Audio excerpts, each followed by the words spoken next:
네, 오늘 말씀 성경의 중요성이라는 제목으로 함께 디모데후서 말씀 나누도록 하겠습니다. 여러분들 삶에서 진짜 힘들고 어려울 때 누구한테 뭘 도움을 받아야 돼요. 그래서 도움을 받아야 될 때 내가 이 사람한테 가면 내가 항상 도움을 받을 수 있다고 떠오르시는 분이 계시죠. 그래도 내가 정말 힘들 때 가서 이 사람한테 가면은 나는 도움을 받을 수 있고 힘을 얻을 수 있다라고 생각하시는 분들 계시죠. 그것은 결국 어디에서 오냐? 그 관계 가운데서 오랜 시간 동안 검증이 된 거죠. 내가 정말 힘들 때 도움을 받았던 기억도 있고 정말 그 신뢰를 쌓을 수 있는 사건들이 있었기 때문에 그러한 관계가 형성이 되어지고 그들은 믿을 만한 사람이 있다 생각할 수 있죠. 결국에는 그 관계 가운데서 얼마만큼 되어졌던 약속을 지켜왔는지, 할 말들을 지켜왔는지에 따라서 그 관계의 깊이가 깊어지고 강해지는 것을 저희가 알 수가 있습니다. 그래서 저는 나름대로는 그래도 제가 신뢰할 만한 사람이다 생각은 하긴 하지만은 그렇다고 해서 제가 항상 모든 것을 다 그 신뢰할 만큼 행동해 왔냐? 그러면은 제 자신이 의심이 들긴 합니다. 부탁한 걸 다 못할 때도 있고 못 지킬 때도 있고 한 약속들도 그냥 잊어버릴 때도 있고 못할 때도 있죠. 여러분들 근데 우리 모두가 솔직히 그렇게 신뢰할 만한가라고 생각했을 때 다들 물론 신뢰할 만한 어느 정도의 신뢰성은 있겠지만은 모든 걸 다 그렇게 지킬 수 있고 해줄 수 있는 능력 있는 사람은 많지는 않죠. 근데 여러분들 절대적으로 신뢰할 수 있고 절대적으로 우리가 믿고 맡길 수 있는 분이 계시죠. 누구신가? 예, 하나님이시죠. 그리고 하나님께서 자신이 하신 약속을 신실하게 지켜오셨음을 말씀을 통해서 하신 것을 볼 수가 있습니다. 그래서 저는 성경의 중요성은 뭐냐? 성경의 중요성은 결국 하나님을 향한 하나님의 신뢰성이라는 생각이 좀 들었습니다. 그것을 오늘 사도 바울이 디모데에게 하는 말을 통해서 저희가 또 확인할 수 있는데요. 이 전 단락에서 사도 바울이 말세 가운데 마지막 이때에 거짓 선생들이 나타나고 사람들을 속이고 사람들이 배교하고 믿음을 떠나는 것을 얘기하는 거 저희가 지지난주에 함께 봤는데요. 이것을 왜 디모데에게 말을 했냐? 디모데가 지금 처한 상황 가운데서 교회 안에 어떠한 공격들과 교회 밖에서 오는 핍박들로 인해서 굉장히 지쳐있고 힘든 가운데서 그것이 당연히 말세 가운데 드러나는 증상들이고 그것을 어떻게 승리해 갈지 권면하는 가운데에 그 말씀들을 한 거죠. 결국에는 우리가 싸우는 싸움이 혈과 육에 대한 싸움이 아니라 에베소서 말씀처럼 정사와 권세와 어두움의 세상의 주관자에 대한 싸움이다. 그래서 우리는 오직 성령의 검을 가지고 하나님의 말씀으로 무장돼서 승리해야 된다라고 이미 에베소 교회에게 말을 했었죠. 디모데후서 3장 10절 말씀에 나의 교훈과 행실과 의향과 믿음과 오래 참음과 사랑과 인내와 라고 이제 시작을 하는데 여기서 이 영어로 보시면은 you however라고 시작하죠. 그래서 이 단어 자체가 새 번역에서는 그러나 그대는 이라는 단어 시작하는데 개역 개정에서는 그거를 번역을 해놓지 않았기 때문에 제가 말씀을 드리는데 그러나 그대는 하고 할 때 you however 하는 건 뭐냐? 이전에 그 거짓 선지자들처럼 말씀을 버리고 배교한 자들처럼 하지 말고 반대로 하는데 반대로 하는 것은 뭐냐? 나의 교훈과 나의 행실과 나의 의향을 따르는 것이다 그래요. 사도 바울의 교훈은 뭡니까? 사도 바울이 가르침, teaching, my teaching. What is his teaching? 사도 바울이 가르친 건 뭐죠? 사도 바울이 가르친 것은 예수 그리스도의 복음이었죠. 예수님의 좋은 소식을 가르쳤고 사도 바울의 행실은 뭡니까? What's his conduct? 사도 바울의 행실은 뭐였냐? 사도 바울의 행실은 예수 그리스도의 말씀을 순종하는 삶이 그의 행실이었어요. 그러고 나서 의향이라고 써 있는데 그 의향의 영어 번역을 보시면은 my aim in life, 그렇죠. 나의 삶의 목표, 나의 삶의 목적을 사도 바울의 삶의 목적은 뭐였습니까? 예수 그리스도를 선포함으로 이방인 가운데 나아가서 성령의 능력으로 하나님께 영광을 돌리는 삶의 목표와 목적을 가지고 있었죠. 그래서 디모데에게 사도 바울이 나의 가르침과 나의 삶의 행실과 나의 삶의 목표와 목적을 따르라 한 건 뭐냐? 내가 따르는 예수님을 같이 따르자는 거예요. 내가 가르친 예수 그리스도의 복음을 가르치자. 내가 복음대로 하나님 예수 그리스도의 말씀대로 살아왔던 그 삶을 같이 살자. 그 다음에 나의 삶의 목표 대신 예수 그리스도를 함께 따라가자 말을 하는 거죠. 여러분들의 삶의 가르침은 뭡니까? What's your teaching? 여러분들의 삶의 행실은 어떠한 행실입니까? What's your conduct? 여러분들 삶의 목표는 뭐세요? 삶의 의향은 뭐세요? What's your aim in life? 아무도 대답을 안 하시네요. 나의 삶의 가르침은 뭐가 되냐? 우리의 삶의 가르침은요, 내가 되는 것도 아니고 이 세상이 되는 것도 아니고 우리는 예수 그리스도를 가르치고 그의 기쁜 소식을 가르치는 것이다. 나의 삶 전체가 예수님을 가르치고 예수님을 말하는 것이다가 돼야 되죠. 나의 삶의 행실, What's my conduct? 내가 삶의 행실은 나의 모든 행실이 예수님의 명령에 순종해서 그를 말하고 그의 행실대로 따라가기 위해서 노력하고 싸우고 그 행실대로 하는 것이 What's my conduct? That's my conduct. 그리고 나의 삶의 목표는 무엇인가? 나의 삶의 목적은 무엇인가?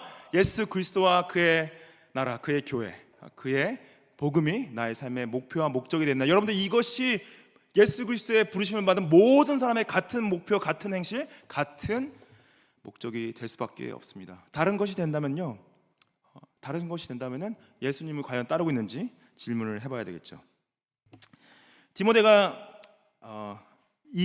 디모데에게 이 가운데 믿음과 오래 참음과 사랑과 인내 이 네 가지는 뭐냐면요, 성품을 얘기해요. 예수님을 따르는 그 캐릭터. 그래서 예수님의 교훈을 예수님을 가르치고 예수님을 따라 행하고 예수님의 목표 삼는 것은 무엇이냐? 믿음과 오래 참음과 사랑과 인내를 가지고 사는 것인데, 특히 여기서 이제 다 설명하기보다는 먼저 오래 참음, patience. 여기서 patience, 인내함은 뭐냐? 하나님의 인내하심, 예수 그리스도의 인내하심인데, 특별히 예수 그리스도가 하나님이 죄인을 향한 인내함을 말합니다. 그리고 여기서 steadfastness라고 영어로 번역된 인내함, 그 마지막에 인내, 오래 참음과 인내가 같은 의미 같이 보이시지만 뭐가 다르냐면요, 여기서 마지막에 네 번째 나오는 인내는 뭐냐면은 결국에는 어려운 상황과 힘든 고통 가운데서 내가 예수님을 따라가는데 참고 견뎌야 되는 인내를 말합니다. 그래서 여기서 말하는 처음에 오래 참음은 관계적인 인내를 말하고, 그 다음에 네 번째 인내는 steadfastness는 상황적인 인내를 말하는 거죠. 근데 이게 우리가 뭐냐? 여러분들 결국에는 우리가 사람들을 가르치고 사람들 앞에서 행하고 사람들 앞에서 나의 목적을 보여줄 때 예수님을 따르지 않고 예수님을 반대하고 예수님을 거부하는 분들 계시죠. 아니면은 여러분들 힘들게 하고 어렵게 하고 여러분들 예수님을 따르기 때문에 지치게 하는 분들이 계시죠. 그분들을 향해서 여러분들이 동일하게 오래 참음과 인내함을 보여야 된다 말씀을 하시는 것입니다.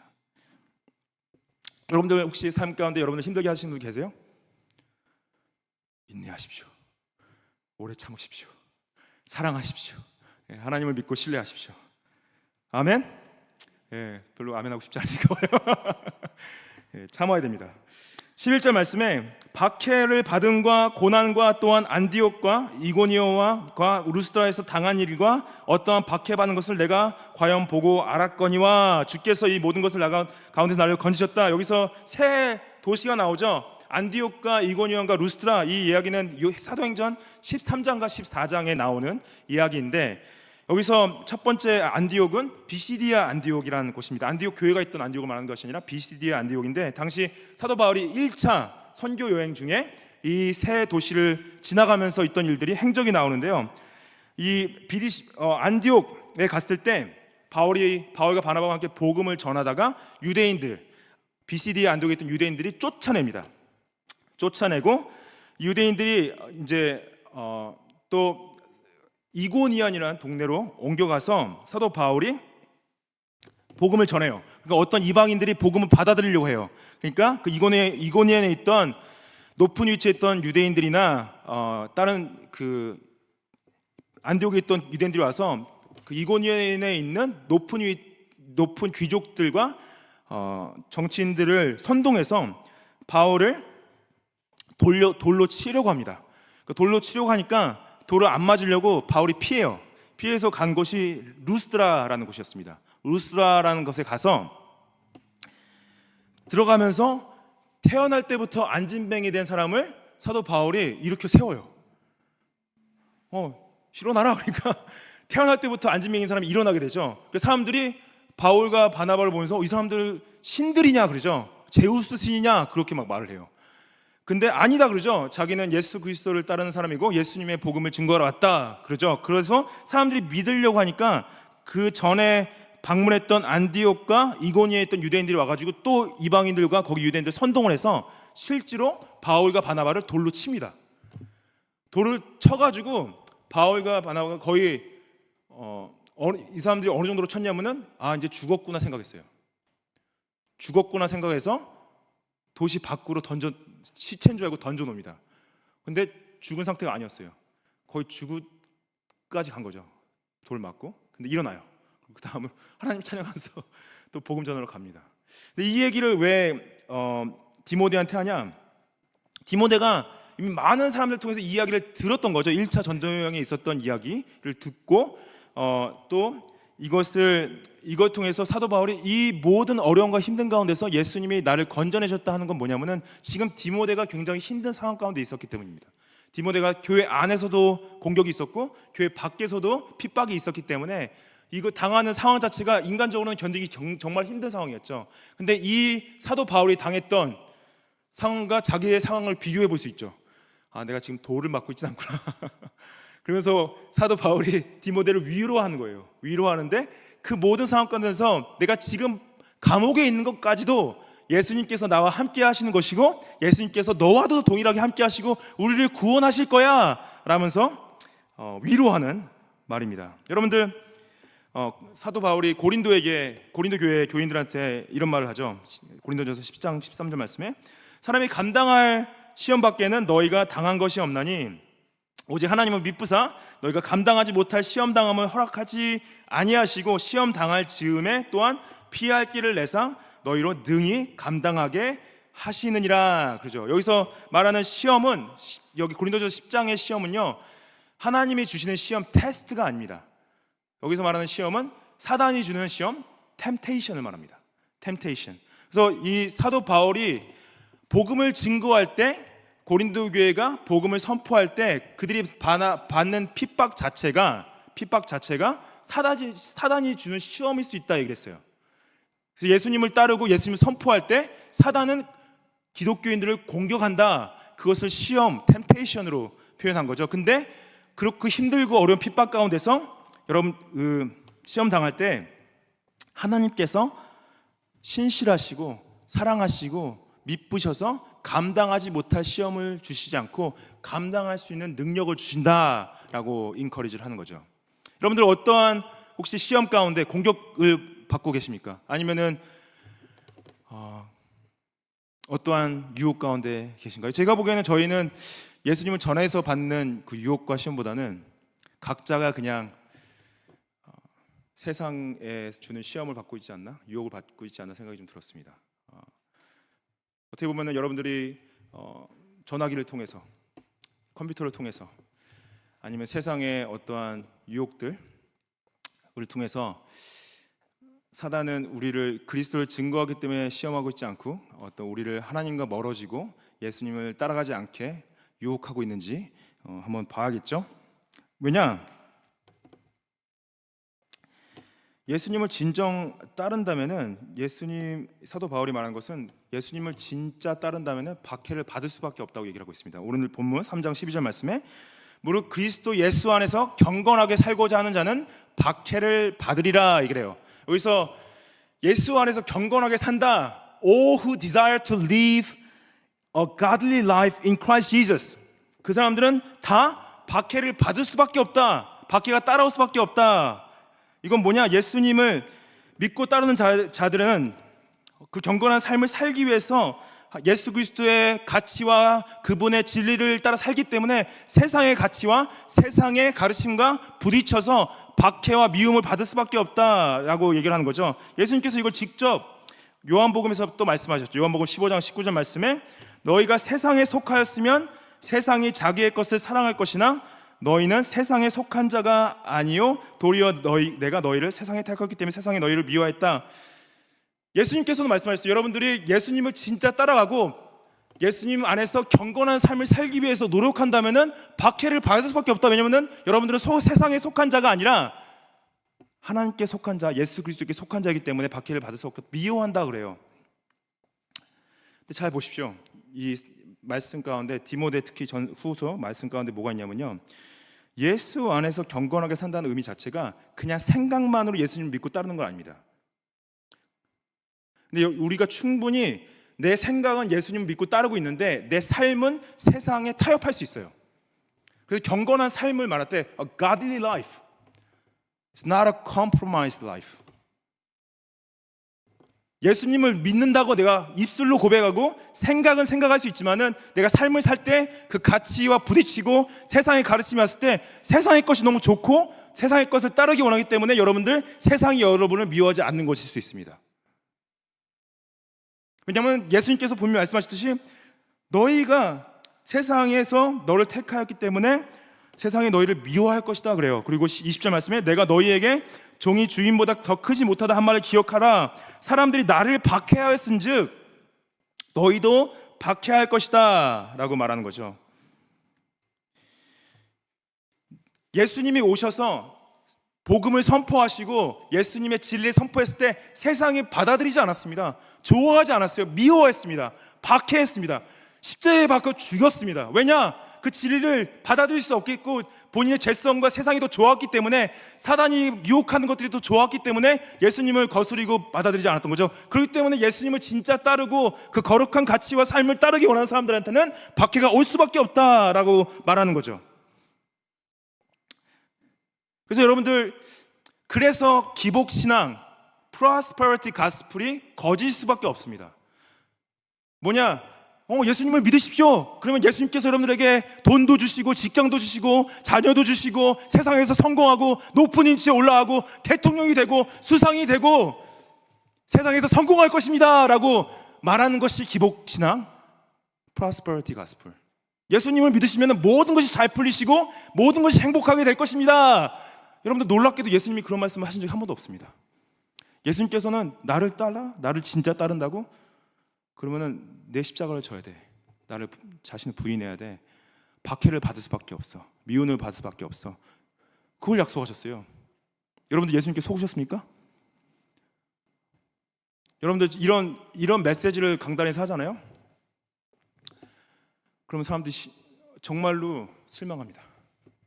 제가 차라리 여기서 예수님을 믿으십시오. 여러분들 예수님께서 여러분들에게 많은 복을 주셔서 많은 돈과 물질과 축복과 아이들이 좋은 학교 들어가고 좋은 것들이 많이 많이 생길 것입니다 라고 선포하면요, 사람들이 모여듭니다.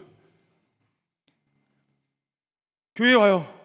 근데 여러분들, 제가 여기서 서서 여러분들 예수님 따르고 예수님 믿고 신뢰하면은 박해를 받고 미움을 받고 괴로운 일들만 생길 것입니다. 그러면 여러분들 교회 오시겠어요?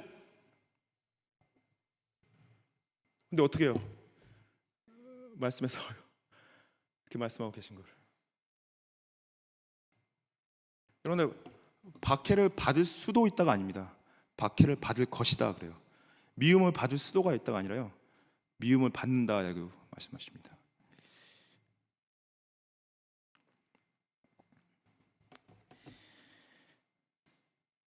(13절) 말씀에 왜냐? 악한 사람들과 속이는 자들은 더욱 악하여지고 속이기도 하고 속기도 한다 그래요. 말세의 증상은 뭐냐면요, 단순하게 그냥 비도덕적이고 그냥 범죄를 한 사람들 뿐만이 악해지는 걸 말하는 것이 아니라 세상을 추구하고 쾌락을 추구하고 자신을 위해 사는 사람들이 더 자신을 위해 살아가고 더 쾌락을 추구하고 더 많은 것들, 부를 가지고 자랑하고 플렉스하고 높이기 위해서 더 그런 것들을 쫓고, 여러분들 그게 저희가 유혹을 당할 수밖에 없죠. 와, 나도 저거 갖고 싶다. 와, 나도 저렇게 성공하고 싶다. 여기서 말하는 단순한 악한다, 속이는 건 뭐냐면요, 여러분 뭐냐, 이거를 따라와. 그러면 더 좋은 게 생겨 라는 거예요. 더 많은 걸 누릴 수 있어. 더 행복해질 수 있어. 예수님 없이도 충분히 삶의 평안을 누릴 수가 있어. 안정을 누릴 수 있어. 그런 거죠. 물론 예수님께서 평안과 안정을 약속하셨습니다. 근데 그 약속은요, 물론 이 땅에서도 허락하실 수가 있겠지만은 그 약속은 이 땅의 약속이 아닙니다. 영생의 약속입니다. 새 하늘과 새 땅 가운데서는 분명하게 여러분들에게 복을 주신다고 약속을 하셨습니다.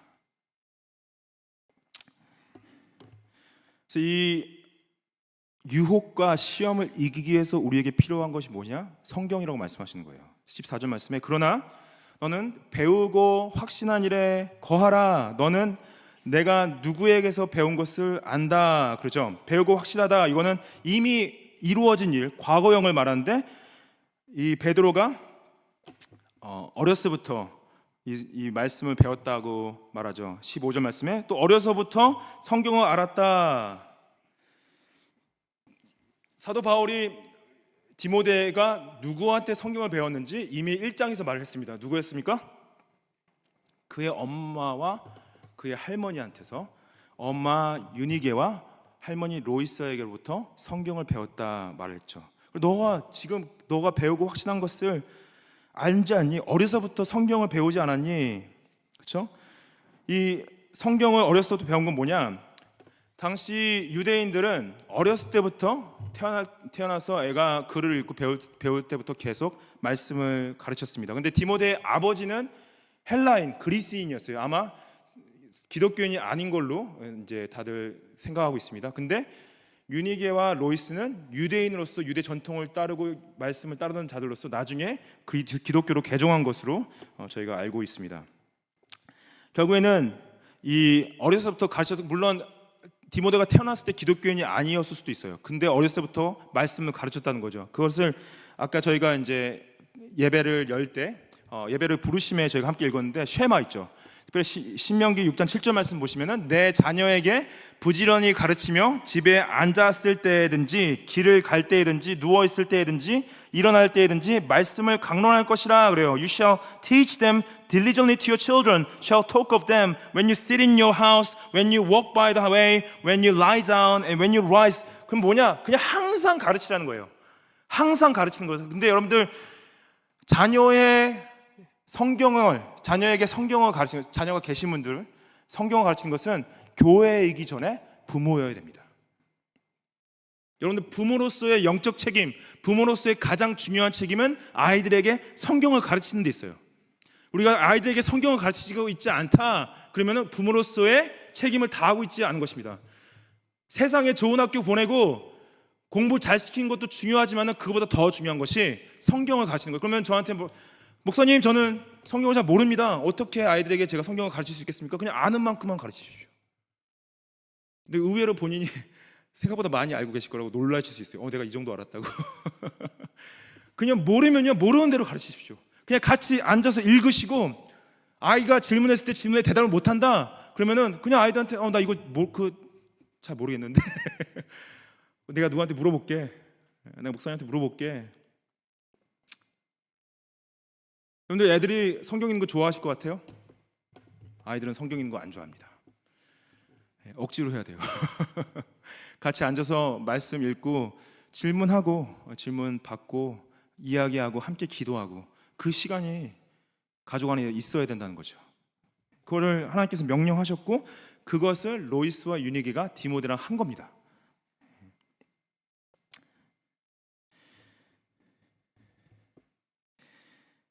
그 16절 말씀에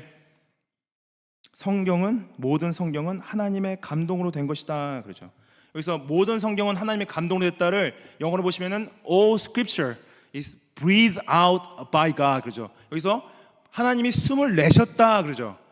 breathe out. 근데 이 한글 개역개적 번역에는 하나님의 감동으로 쓰여졌다. 근데 여기 감동으로 번역되어진 원어 헬라어는 theopneustas라는 단어인데 theopneustas 하나님께서 숨을 뱉으셨다라는 거예요.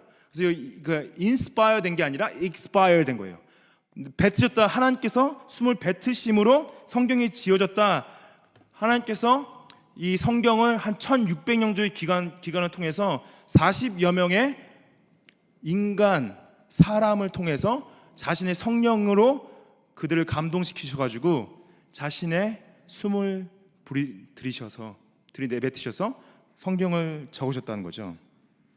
그래서 예수님께서 뭐라고 하십니까? 예수님께서 사단에게 유혹을 받으실 때 40일 광야 시간 가운데서 40일 광야에서 금식을 하시고 배고프신 가운데 사단이 나타나서 하나님의 아들이거든 이 돌을 떡으로 바꿔 그리고 먹어 그러죠. 그런데 예수님께서 뭐라고 그러세요? 신명기 말씀을 인용하시죠. 사람이 떡으로만 살 것이 아니요 하나님의 입에서 나오는 모든 말씀으로 살 것이다. Man lives by every word that comes out comes from mouth of the Lord. 우리가 사는 것이 그냥 먹고 마시는 것으로 사는 것이 아니라 여러분들 우리 영혼이 살려면은 하나님의 말씀을 먹어야지 살 수 있다라고 말씀을 하시는 거죠. 그래서 성경의 모든 말씀이 하나님의 입에서 나온 말씀이다. 여러분들 생각하기에 정말 중요한 사람 만났어요. 이 사람의 말을 경청하고 한마디도 빠짐없이 들어본 적 있죠? 그 사람의 말이 왜 중요하냐? 중요한 사람이 여러분들에게 말을 하니까 한마디 한마디를 경청하죠. 우리가 성경을 볼 때 창세기부터 계시록까지 한마디 한마디를 그 자세로 내 삶에서 가장 중요한 분이 나에게 가장 중요한 말씀을 하시는구나 라는 마음으로 들어야 돼요. 제가 웬만하면은 교회를 옮기려고 생각해서 저한테 물어보는 분들에게 교회로 옮기라는 말을 하지 않습니다. 그 교회가 힘들고 어려워도 거기에 하나님께서 부르셨기 때문에 인내하고 버티고 함께 섬겨야 된다라고 말해요. 근데 제가 한 번 교회를 옮기라고 얘기한 적이 있어요. 왜냐?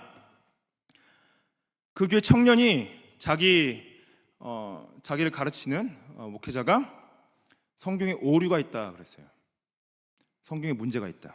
제가 그 말을 듣고 그래? 그러면 미안하지만 그냥 꼭 옮겨라 그랬어요. 여러분들 성경에 오류가 있다, 성경에 문제가 있다, 물론 여러 가지 의미가 있겠지만은 그거는 하나님은 거짓말장이다라고 말하는 것과 똑같습니다. 그 자유주의 신학에서 나온 거예요. 여러분들 이 성경 자체가 정경화가 되는 과정에 있어서 특별히 교회가 정한 거긴 하지만은 66권 전체가 하나님 말씀임을 완전히 받아들였습니다. 그리고 나서 물론 원서가 남아있진 않아요. 원서가 남아있지 않고 사본만 남아있습니다. 다 서기관들이 베껴 썼어요. 그리고 나서 번역되어졌어요. 번역되어진 것은 교회의 개혁이 일어나고 이후부터 지난 400년 동안 이루어졌습니다. 물론 사본이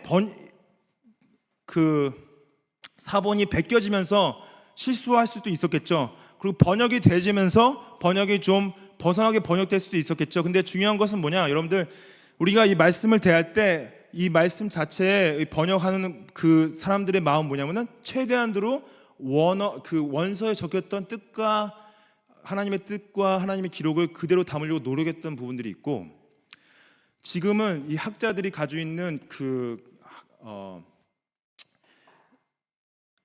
것이요 컴퓨터로도 다 넣어서 얼마만큼 이 사본들을 대조해서 이것이 얼마나 원서에 가까웠는지 나왔을 때 정말로 하나님께서 말씀하신 원어적 의미에서 크게 벗어나지 않습니다. 물론 이거 이단들이 완전히 진짜 말을 바꿔버려가지고 의미를 벗어나게 하는 경우가 있긴 하지만은 우리가 믿고 신뢰하는 것은 이러한 지금 저희가 가지고 있는 성경 자체에 가지고 있는 의미들이 하나님의 원하시는 원어적 의미들에서 크게 벗어나지 않는다. 그 신뢰가 없으면요 여러분들 성경을 읽을 수가 없습니다. 의심할 수밖에 없죠. 그렇죠? 저희가 성경은 우리에게 첫 번째로 그리스도의 구원을 가르칩니다. 다시 15절 보시면은 성경은 능히 너로 하여금 그리스도 예수 안에 있는 믿음으로 말미암아 구원에 이르는 지혜가 있게 한다. 여러분들 우리가 구원을 받을 수 있는 유일한 길은 성경이 없으면 할 수가 없습니다. 성경이 말하는 복음, 사도들이 적은 이 복음 자체를 듣고 신뢰하고 믿어야지 구원을 이루는 지혜가 있는데, 이건 단순하게 예수님 믿고 따르는 데 있어서 예수님을 믿었기 때문에 얻은 구원뿐만 아니라 우리가 예수님을 따라가는 데 있어서 필요한 모든 것들을 핵심적으로 특별히 하나님께서 세상을 창조하시고 인류가 타락하고 죄악 가운데서 다 심판 가운데 있지만은 예수님을 보내셔서 그 예수님의 십자가의 대속의 사역과 부활의 역사적 사건을 믿고 신뢰함으로 교회가 생겨나고 교회가 또한 하나님의 예수 그리스도의 다시 오심을 선포하는 것을 담은 이 성경 자체를 믿고 신뢰할 때 구원에 이르는 지혜가 있다고 말씀하시는 거죠. 두 번째로는 16절 말씀에 모든 성경은 교훈과 책망과 바르게 함을 한다 그러죠. 책망. 그래서 책망은 결국 뭐냐? 우리의 죄가 있다면은 그 죄의 문제를 지적해 주시고 우리 영혼 깊은 곳을 꿰뚫는 능력이 있다는 거죠. 아까 우리 같이 말씀을 나눴지만은 히브리서 4장 12절 말씀에 하나님의 말씀은 살아있고 활력이 있어서 좌우의 날성건처럼 어떤 검보다 예리하여서 혼과 영과 관절과 골수를 찔러 쪼개기까지 마음과 생각의 뜻을 판단할 수밖에 없다. 여러분들, 저는 여러분들의 마음을 읽을 수가 없습니다. 여러분들의 생각을 알 수가 없습니다. 오직 하나님이 여러분들의 마음을 알고 여러분들의 골수와 영혼을 쪼갤 수 있는 진리를 가지고 계시고, 말씀을 통하여서 내가 지금 이걸 잘못하고 있구나, 하나님 앞에서 범죄하고 있구나, 그걸 찔러서 너무나 아파서 눈물 흘릴 정도로 변화시킬 수 있는 능력은 그 어떤 사람에게도 있지 않고 오직 하나님의 말씀 가운데 있다. 이것이 성령의 사역이라고 말씀하시는 거예요. 여기서 바르게 한다는 건 뭐냐? 결국에는 그 틀어진 거를 바로 잡아주는 것.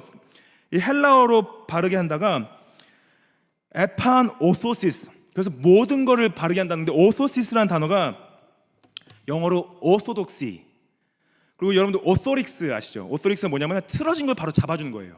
그래서 뼈가 부러지면은 그 오소릭스를 하고, 이빨이 틀어지면은 이빨을 오소릭스를 하고, 오소시스. 그래서 오소독시라는 정통 신학은 뭐냐면은 바른 가르침, 틀어진 거를, 거짓된 것을 바로 잡아주는 가르침, 정통 가르침, 오소독시라고 말을 하는 거죠. 그래서 우리가 말씀을 통해서 바르게 받는다는 건 뭐냐?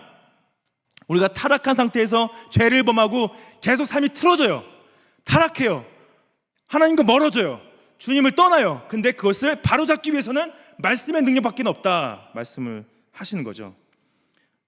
그래서 사도 다윗이 내 눈을 열어서 주의 율법을, 놀라운 것을 보게 하여 주십시오. Open my eyes, I may behold wondrous things out of your law. 그러죠.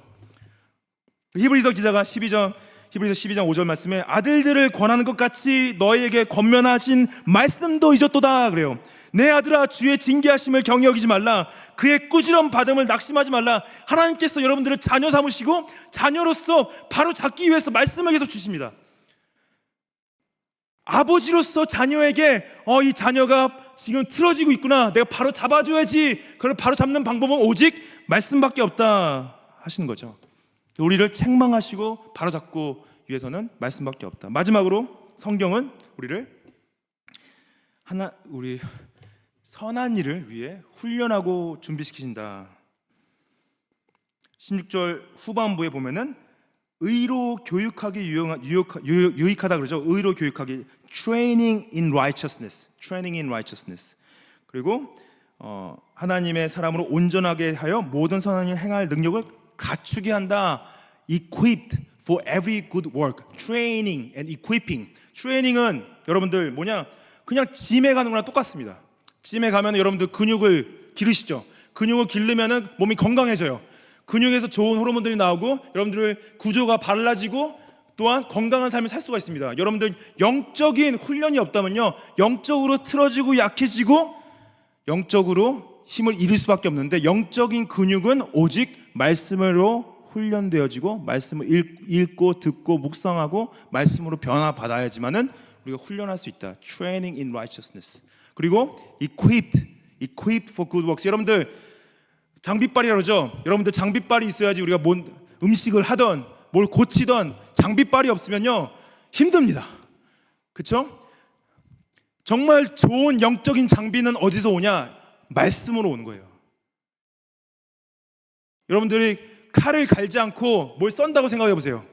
너무나 무뎌요. 찔러도 찔려지지가 않아. 잘라도 잘라지지가 않아. 어떻게 그 칼을 갈아요? 말씀을 통해서 영적인 칼을 갈아야 됩니다.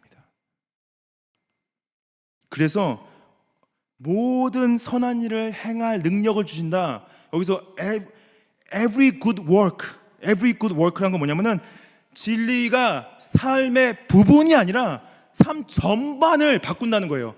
우리가 하는 모든 관계와 우리가 하는 모든 일들과 우리가 하는 모든 공부와 우리가 보는 모든 것들과 나가서 교회를 섬기고 자녀를 양육하고 사회에서 관계하고 섬기는 모든 전반을 다 바꿔버리신다 하시는 거예요.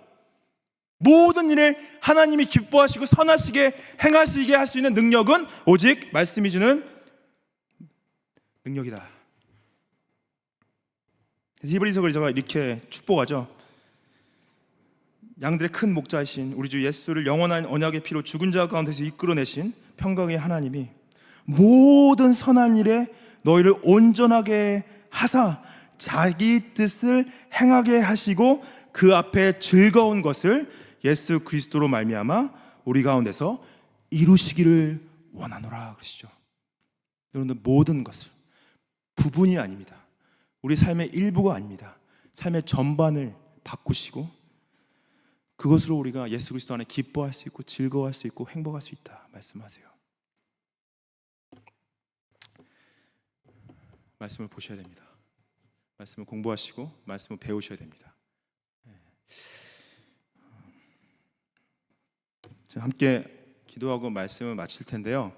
말씀을 마친 이후에 오늘 한 번도 안 해봤던 것을 좀 한 번 또 시도해 보려고 합니다. 우리가 예배를 시작할 때 나눴던 것처럼 우리가 말씀에 대한 적용을 함께 좀 나누는 시간을 가질 거거든요. 그래서 제가 일단 기도하고 마치고 우리 이번 한 주간 말씀을 통해 어떻게 하나님과 동행하고 교제할지를 나누는 시간, 우리 두 분, 세 분 짝을 주셔서 옆에 계신, 가까워 계신 분들과 나누시면 되겠습니다. 제가 5분 정도 드릴 텐데 제가 일단 기도하고요 마치고 적용의 시간 좀 갖도록 하겠습니다.